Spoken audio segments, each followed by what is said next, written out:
In Doctor Who Season 4's episode Silence in the Library, we meet a mysterious future archaeologist. Professor River Song, archaeologist. She seems to know the Doctor on a very personal level, but he claims to have never seen her before. This leads them both to realise she must be someone from his future. Hello, sweetie.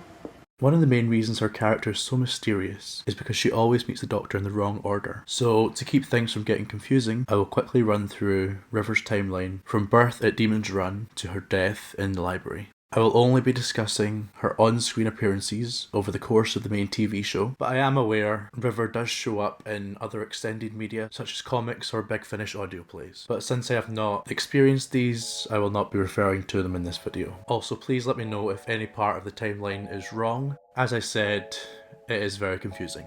But here we go. Melody Pond.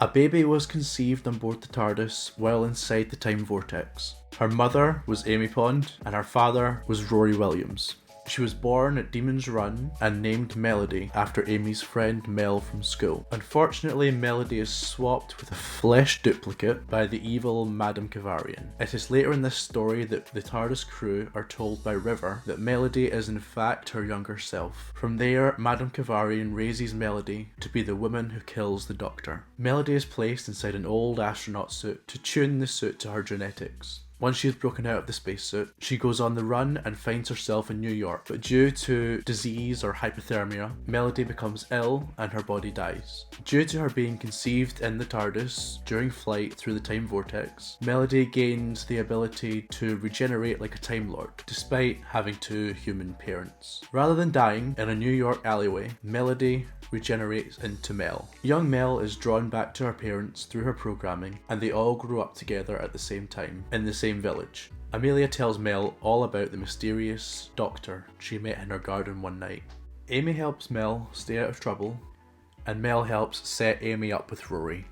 From there, Mel is involved in many illegal activities, before finally running into the Doctor. Mel knows the Doctor has a time machine from Amy and insists on killing Hitler. Hitler is being hunted by a shape-shifting robot filled with tiny people known as the Tesselector. The TARDIS lands in Hitler's office, crashes, and Hitler tries to shoot the Tesselector, but he misses and instead shoots Mel, leading to her second regeneration. This is when the TARDIS crew finally realise that Mel is short for Melody, which means Mel is River Song as she bursts into flames. Mel is still programmed by Madame Kavarian, so she takes this opportunity to complete her mission of killing the Doctor, eventually managing to poison him. When Mel realises she is River Song, she gives all of her remaining regeneration energy to save the Doctor from the poison, in turn making herself mortal forever. From there, she is taken to a hospital to recover, and the Doctor gives her a blue diary. Once she has recovered, she studies archaeology to find the Doctor, but during her studies, Madame Kavarian returns and forces her to complete her mission of killing the Doctor, kidnapping her and forcing her back into the space suit from when she was a child. She is then placed at the bottom of Lake Silencio, where she walks out of the water, and the suit tries to force her to kill the Doctor. But River drains the power of the suit, which means the Doctor doesn't die when he is supposed to,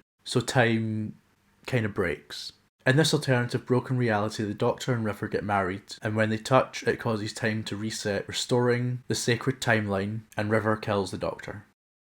But thanks to a quick old switcheroo, the Doctor manages to replace himself with the Tesselector. The robot got shot rather than the Doctor, meaning River both did and did not complete her mission of killing the Doctor. Madame Kavarian leaves her alone, but she still gets arrested and placed in prison, because the universe believes she killed him. From there, she goes on a variety of missions, breaking out of prison whenever she feels, like during the Angels 2-part episode, the Pandorica 2-part episode, and at the end of A Good Man Goes to War. Eventually, she leaves her prison life behind and goes on archaeological missions to return important artifacts to their rightful place, such as the diamond that was lodged in the head of King Hydroflax as he was invading a peaceful society. You have stolen so much from so many King Hydroflax. After this mission, she spends over 20 years on Dorellium with the Doctor, where he gifts her a sonic screwdriver to replace her embarrassing sonic trowel, until finally she takes an expedition to the library, at the end of which she sacrifices herself, but the Doctor uses her sonic screwdriver to upload her consciousness to the library database.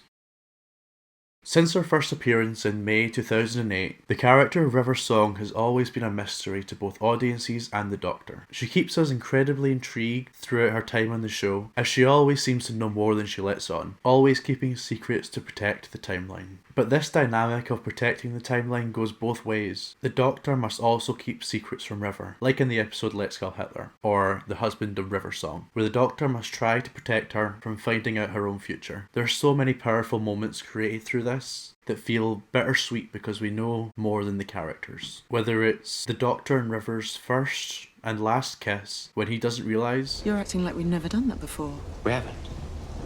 You know what they say? There's a first time for everything. And a last time.